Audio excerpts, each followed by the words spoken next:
আসসালামু আলাইকুম, hello viewers, POS mining project new update today. আজকের এই ভিডিওতে আমরা দেখাবো পস কিন্তু 72 মিলিয়নের মধ্যে থেকে মাত্র 20 মিলিয়ন ইউজারকে টোকেন দেবে। সো আপনি টোকেনের জন্য এলিজিবল হয়েছেন কিনা, বাট আপনি টোকেন পাবেন কিনা, আজকের এই ভিডিওতে আমরা আপনাদেরকে দেখাবো কীভাবে এই বিষয়গুলো আপনারা চেক করবেন।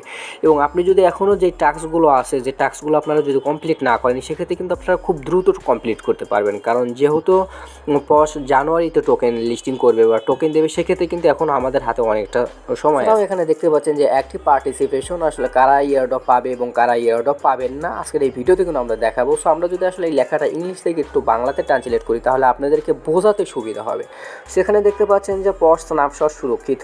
আশা করি আপনি আপনার পস ফিরে পেয়েছেন, কারণ এখন যারা করেননি তাদের জন্য তারা চিরতরে চলে গেছে। অর্থাৎ পস মাইনিং প্রজেক্ট কিন্তু 25শে ডিসেম্বরে একটা টাস্ক দিয়েছিল, সেই টাস্কটা যারা কমপ্লিট করেন নাই তারা কিন্তু আর টোকেন পাবেন না।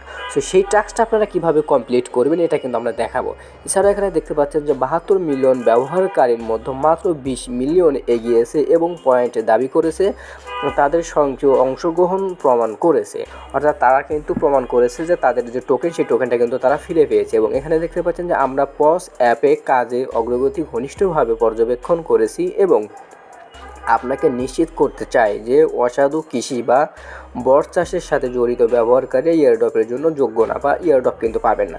এবং যারা মাল্টিপল অ্যাকাউন্ট ব্যবহার করেছেন তারাও কিন্তু আসলে ইয়ারড্রপ পাবেন না বা টোকেন কিন্তু পাবেন না। এবার প্রশ্ন হচ্ছে আপনারা কীভাবে ইয়ারড্রপের জন্য এলিজিবল হয়েছেন কিনা এটা চেক করবেন কিনা। এখানে দেখতে পাচ্ছেন যে আমার কিন্তু 1,90,000 পাস কয়েন আছে।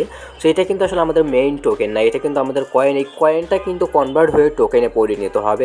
সো এটা আপনাকে চেক করার জন্য, বা আপনি যে টোকেনের জন্য এলিজিবল হয়েছেন কিনা এটা চেক করার জন্য আপনারা কী করবেন, এখানে দেখতে পাবেন যে চেক ইউর রিওয়ার্ডস, এই যে আপনাদেরকে চেক ইউর রিওয়ার্ডস। সো আপনারা কী করবেন, চেক ইউর রিওয়ার্ডসের উপরে ক্লিক করবেন। সো ক্লিক করার পর এখান থেকে দেখতে পাবেন যে ইউর রিওয়ার্ড নামের একটা অপশন চলে আসবে এবং এখানে নিচে দেখতে পাচ্ছেন যে কুইস্ট রিওয়ার্ড। অর্থাৎ এইখানে দেখতে পাবেন যে 25 ডিসেম্বর অ্যাট 14:12 ইউটিসি টাইমে কিন্তু পাস আমাদেরকে একটা অর্থাৎ ক্রিসমাস উপলক্ষে একটা টাস্ক দিয়েছিল, যেই টাস্কটা আপনারা কমপ্লিট করেছিলেন। এবং এখান থেকে দেখতে পাবেন যে এই যে পয়েন্টগুলো 16,751 পাস কয়েন আমরা যে রিসিভ করেছি। সো যারা এই কয়েনটা রিসিভ করেছিলেন বা এই টাস্কটা যারা কমপ্লিট করেছে এবং ইওর রিওয়ার্ডে যাদের এই লেখাটা আসছে, তারা কিন্তু পাস টোকেন পাবেন এবং টোকেনের জন্য এলিজিবল হয়েছে। এবং এটা যারা ক্লেম করেন নাই তারা আসলে টোকেন নাও পেতে পারেন, কারণ পাস যেভাবে আসলে বলেছে, ওনাদের যে অফিসিয়াল অ্যানাউন্সমেন্টে যেভাবে বলে দিয়েছে, সেক্ষেত্রে কিন্তু আপনারা নাও টোকেন পেতে পারেন। এরপরে যেটা দ্বিতীয় নাম্বার কাজ সেটা হচ্ছে আপনারা সরাসরি আর্ন সেকশনে চলে আসবেন। সো আর্ন সেকশনে আসার পর এখানে দেখতে পাবেন যে ইন গেম নামের একটা অপশন আছে। সেখানে দেখতে পাচ্ছেন যে ভেরিফাই ভাইয়া পাস ওয়েব, অর্থাৎ এই যে টাস্ক, এই টাস্কটা কিন্তু আসলে ম্যান্ডেটরি। সো এই টাস্কটা কিন্তু আপনাকে মাস্ট বি কমপ্লিট করতে হবে। এই টাস্কটা যদি আপনি কমপ্লিট না করেন, সেক্ষেত্রে কিন্তু আপনি কিন্তু ইয়ারড্রপের জন্য এলিজিবল হবেন না।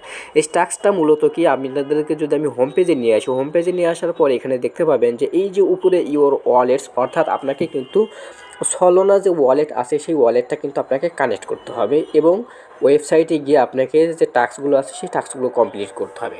সো আপনি যখন সলোনা ওয়ালেটটা যখন কানেক্ট করবেন, তখন কিন্তু আপনি যে টোকেনের জন্য কিন্তু এলিজিবল হবেন বা টোকেন কিন্তু আপনি পেয়ে যাবেন। এই ছিল আজকের ভিডিও, এবং কোনো কিছু বুঝতে সমস্যা হলে অবশ্যই আমাকে কমেন্ট করে জানাবেন, আমি কমেন্টে রিপ্লাই দেওয়ার চেষ্টা করব। এবং পরবর্তীতে আপডেট পাওয়ার জন্য আমাদের চ্যানেলটি সাবস্ক্রাইব করবেন। ধন্যবাদ।